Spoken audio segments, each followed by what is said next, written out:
বিসমিল্লাহির রহমানির রহিম। প্রিয় দর্শক শ্রোতা, যে যেখান থেকে আমার ভিডিওটি দেখছেন, সকলকে ধন্যবাদ, শুভেচ্ছা এবং আসসালামু আলাইকুম। একটি বিষয় নিয়ে বিশেষ করে সোশ্যাল মিডিয়াতে অনেক আলোচনা, সমালোচনা, বিতর্কের ঝড় উঠছে।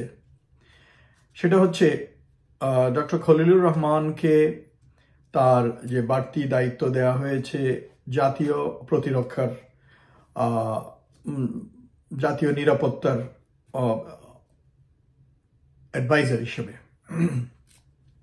আসলে অনেকের হয়তো এটার স্বচ্ছ ধারণাটি নেই যে জাতীয় নিরাপত্তা এটা হচ্ছে একটা বড় gamete, and it's a big area, এবং ডিফেন্স সিকিউরিটি, এই প্রতিরক্ষা নিরাপত্তা হচ্ছে ওটারই একটি অংশ।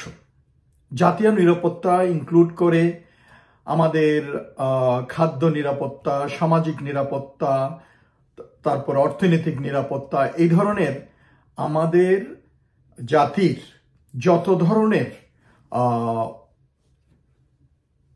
বিষয় আছে সবগুলোতে নিরাপত্তা নিশ্চিত করার দায়িত্ব হচ্ছে যারা এই জাতীয় নিরাপত্তা বিষয়টি বা বিভাগটি নিয়ে হ্যান্ডেল করবেন।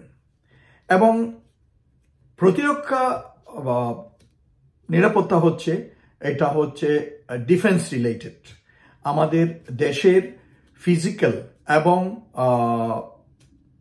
Virtual what ever it is, যে ডিফেন্স এবং ওইটার রিলেটেড যেই সিকিউরিটি, ওগুলো হচ্ছে তিন বাহিনী এবং প্যারামিলিটারি ফোর্স, আমাদের দেশের সার্বিক প্রতিরক্ষার যে পরিকল্পনায় সংশ্লিষ্ট তাদেরকে নিয়ে যে নিরাপত্তার বিষয়টি, ওটা হচ্ছে প্রতিরক্ষা নিরাপত্তা। তো এখন এই জাতীয় নিরাপত্তার দায়িত্বে উপদেষ্টা হিসাবে ডক্টর খলিলকে নিয়োগ করার বিষয়টি অনেকে খুব গুলিয়ে ফেলছেন যে সশস্ত্র বাহিনীর কাউকে দেওয়া হলো না কেন, এটা কেমন হলো। আসলে এগুলো আমাদের দেশে এর আগে এই ধরনের চল ছিল না বলেই এরকম হচ্ছে। আপনি দেখেন দুনিয়ার অন্যান্য দেশেও দেখেন, যেমন আমেরিকার দিকে দেখেন, ওখানে জাতীয় নিরাপত্তার যে দায়িত্বে আছে ও হচ্ছে he is x senator, she was an ex-senator, Tulsi Gabbard. তো এর আগে ছিল আরেকজন বেসামরিক ব্যক্তি। তো আমার কথা হচ্ছে যে বেসামরিক হোক সামরিক হোক, যে কোনো কেউ যদি জাতীয় নিরাপত্তা সংশ্লিষ্ট বিষয়গুলো নিয়ে অভিজ্ঞ হন এবং তার লেখাপড়া থাকেন, তার চিন্তাভাবনা থাকেন, তাহলে এই দায়িত্ব পালনে তার অসুবিধা হওয়ার কথা নয়। আর যে জিনিসটা নিয়ে অনেকে আবার উস্কানোরও চেষ্টা করতেছেন সশস্ত্র বাহিনীকে, যে সশস্ত্র বাহিনী থেকে দেওয়া হলো না কেন এই উপদেষ্টার পদটি, আসলে এটা ঠিক না, এটা ভুল। এটা জাতীয় নিরাপত্তার দায়িত্বে সশস্ত্র বাহিনী থেকে যে হতে হবে এমন কোনো কথা নাই। প্রতিরক্ষা সংক্রান্ত বিষয়গুলোতে এক্সপার্ট হচ্ছে সশস্ত্র বাহিনীর লোকরা, সোজা কথা। এটা আমি বলতে পারি, যেহেতু তাদের চাকুরির কারণে, তাদের ব্যাকগ্রাউন্ডের কারণে, তাদের ওই প্রতিরক্ষা বাহিনীতে চাকরি করার সময় যে অভিজ্ঞতা সঞ্চয় করে, যেই লেখাপড়া করে, এইগুলোর আলোকে তাদের জ্ঞান আমি বলতে পারি অন্যদের থেকে বেশি থাকে। সেই জন্য ডিফেন্স রিলেটেড যতগুলো বিষয় থাকে সেগুলোতে অবশ্যই সশস্ত্র বাহিনীর অফিসাররা, সিনিয়র অফিসাররা, তারা সিনিয়র অফিসাররা কেন, জুনিয়র অফিসাররাও ভালো করতে পারে, দক্ষ হতে পারেন, অভিজ্ঞ হতে পারেন। কিন্তু জাতীয় প্রতিরক্ষা এটা জন্য সশস্ত্র বাহিনীর সদস্য হতে হবে এমন কোনো কথা নেই। আরেকটা জিনিস যেটা আমি বেশ কয়েকজন সো কল্ড বুদ্ধিজীবী, সুশীল, তারা বিভিন্ন টক শোতে ডক্টর ইউনূসের রিসেন্টলি যে চায়না ভিজিট হলো এবং তার ফলো আপ হিসাবে বিভিন্ন কর্মকাণ্ড, ইনভেস্টমেন্ট, যে সেমিনার হলো, ওখানে যে প্রেজেন্টেশন হলো, সুন্দর একটা প্রেজেন্টেশন, যেগুলো আমাদের দেশে এই স্টাইলের, এই স্ট্যান্ডার্ডের প্রেজেন্টেশন খুবই কম, সবাইকে চমক লাগিয়ে দিয়েছে। তো এবং এর পরবর্তীতে এর ফলো আপ হিসাবে আরো ইনভেস্টররা আসবে আশা করা হয়েছে, অনেকে কথা দিয়েছে। সো দেশে এর আগে বিনিয়োগের পরিস্থিতি ছিল না, বা আমাদের একমাত্র প্রতিবেশী দেশ তাদেরকে ছাড়া বাইরের কাউকে বিনিয়োগ করতে দেয়া হয়নি। তো সে অনেক কারণে, আর সামাজিক নিরাপত্তার কারণে হয়তো অনেক বিনিয়োগকারী আসেননি এবং তাদেরকে আনার যে একটা প্রক্রিয়া সেটা চালু করা হয়নি। কিন্তু এখন যেহেতু আমরা ডক্টর ইউনূসের ইনিশিয়েটিভের কারণে, তার টিমের ইনিশিয়েটিভের কারণে আমরা দেখতে পাচ্ছি বিনিয়োগকারীরা ইচ্ছা পোষণ করছে এবং অনেকেই আসছেন। তো এই ব্যাপারে আমি বলবো, আপনারা বেশি সমালোচনা করে এই লোকগুলোকে কনফিউজ করে না দিয়ে, ইনভেস্টর যারা ইন্টারেস্টেড তাদেরকে কনফিউজ করে না দিয়ে আপনারা অ্যাপ্রিসিয়েট করেন সরকারকে, ডক্টর ইউনূসের কাজগুলোকে অ্যাপ্রিসিয়েট করেন। ডক্টর ইউনূস যাই করতেছেন, এই কাজ তো আপনার স্বৈরাচারী সরকার করে নাই। আর যারা অন্যরা দলে আছেন, রাজনৈতিক দলে বেশি উল্টাপাল্টা কথা বলতেছেন, আপনারা তো সরকারে ছিলেন, বছরের পর বছর ছিলেন, টার্মের পর টার্ম ছিলেন, তারপরে অনেক দল থেকে ওদের সাথে জোট করেছিলেন। তো আমরা তো দেখেছি আপনাদের কর্মতৎপরতা, আপনাদের পারফরমেন্স এবং আপনাদের এক্সপার্টাইজ আমরা দেখেছি। তো আপনারা, সেজন্য আপনাদের উচিত, আপনারাও জানেন আপনারা যে কত ওই এক্সপার্ট, এটা আপনারাও জানেন।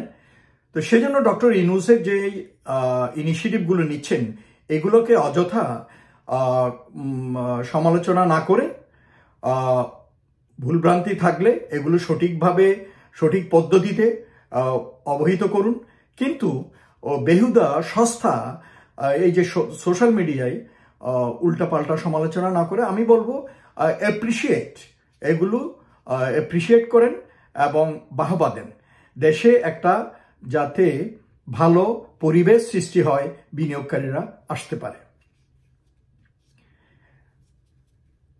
তারপর এই যে ভারত রিসেন্টলি আমাদের দেশের, বাংলাদেশে যে ট্রান্সশিপমেন্ট ওদের দেশে ক্যান্সেল করে দিয়েছে, এ ব্যাপারে হয়তো অনেকেই জানেন। এইটা আমাদের আলু কচু কোনো ক্ষতি হবে না ইনশাআল্লাহ, কারণ এইটা করা হয়েছিল ফ্যাসিবাদী সরকারের সময়, বিশেষ করে যখন করোনা চলছিল, কোভিড চলছিল, এবং আমাদের এয়ারপোর্টে স্ক্যানার মেশিন নষ্ট হয়ে গেছিল, বা তাদের ও ধরনের ক্ষমতা ছিল না। সেই জন্য ওই চুক্তিটি ভারতের সাথে করা হয়েছিল, যাতে তাদের পোর্ট ব্যবহার করে আমাদের কিছু জিনিসপত্র এক্সপোর্ট করা যায় বা বাইরে পাঠানো যায়। সো এখন দরকার হলে সরকার এই ব্যাপারে জরুরি ভিত্তিতে যা যা দরকার ওগুলো করে আমাদের দেশের থেকে জিনিসপত্র ট্রান্সশিপমেন্ট শিপমেন্ট করবে, এতে কোনো ক্ষতি হওয়ার কারণ নেই। ধরা ওনারাই খাবে, ওনারা যে ওই দেমাগ দেখাইতে আমাদেরকে উস্কাইতেছে, আমরা তো ওনাদের উস্কানিতে নাচবো না। তো কিন্তু ভারত আমাদের কাছে ধরা খাবে। তো সেই জন্য আপনারা যারা জানেন না, বা যারা এটা নিয়ে বিভ্রান্তি সৃষ্টি করতেছেন, তাদের উদ্দেশ্যে বলছি যে ভারতের আমাদের এই ট্রান্সশিপমেন্ট বন্ধ করার কারণে বাংলাদেশের কোনো ক্ষতি হবে না। এটা এর ভিতরে আপনারা অনেকেই জেনেছেন, অনেক অভিজ্ঞ লোকজন বলেছেন, অনেক ব্যবসায়ীরা বলেছেন, সরকারের পক্ষ থেকে বলেছেন, সরকারের বাণিজ্য উপদেষ্টা উনি যে কি পদক্ষেপ নিচ্ছেন ওইটাও বলা হয়েছে। তো কাজেই এইটাতে আশা করি আপনারা বিভ্রান্ত হবেন না। নেক্সট হচ্ছে এই যে ইলেকশনের জন্য, ইলেকশন কখন হবে না হবে এইটা নিয়ে অনেকে হুমকি তামকি দিচ্ছেন যে আন্দোলন করবেন, এই করবেন, এবং সরকারকে অযথা সমালোচনার পাত্র করছেন। আসলে কথা হচ্ছে, সরকার তো আসলে কারোর সাথে, এই যে বড় বড় দলগুলো, বিএনপি বলেন, জামাত বলেন, বা ছোট ছোট দল যেগুলো আছে, তাদের সাথে সরকারের কোনো ফাটাফাটি নাই। ডক্টর ইউনূসের তো কোনো বিরোধ নেই, এবং উনি তো কোনো বিরোধ সৃষ্টি করেনি। উনি তো চাচ্ছেন ঐক্য, কিন্তু আমাদের দেশে কিছু দুষ্ট রাজনীতিবিদদের জন্য, দুষ্ট রাজনীতির যে একটা চল আমাদের দেশে আছে, সেই জন্য এই দুর্নীতিগ্রস্ত রাজনীতিবিদরা তারা ক্ষমতার জন্য ক্ষুধার্ত হয়ে গেছে এবং তারা লাফালাফি করতেছে। কিন্তু জনগণ বুঝতে পেরেছে যে আমাদের কাছে এখন দেশের অগ্রগতি, ডক্টর ইউনূসের যে কর্মকাণ্ডগুলো ফল যে দৃশ্যমান হচ্ছে আস্তে আস্তে, এই জিনিসটা লোকজন বুঝতে পারছে। সেই জন্য লোকজন বলতেছে একটু স্লো যাওয়া ভালো, আগে সংস্কারগুলো করুক, সংস্কারে আপনারা এগ্রি করেন, ওই ভিত্তিতে সংস্কার করুক, আপনারা রাজনৈতিক দলের সংস্কার করেন, তারপরে আস্তে ধীরে ইলেকশন হবে। এত লাফালাফি করার দরকার নাই, এত দেমাক দেখানোর দরকার নাই। ভুল করেন না, মানুষকে ভুল পথে পরিচালিত করবেন না, দেশে বিভ্রান্তি সৃষ্টি করবেন না। সরকারকে বেহুদা সমালোচনা করে দেশের ভিতরে একটা অস্থিতিশীল পরিবেশ করবেন না, যাতে বিনিয়োগকারীরা আসার যে একটা সম্ভাবনা দেখা দিয়েছে সেটা যেন নষ্ট হয়ে না যায়।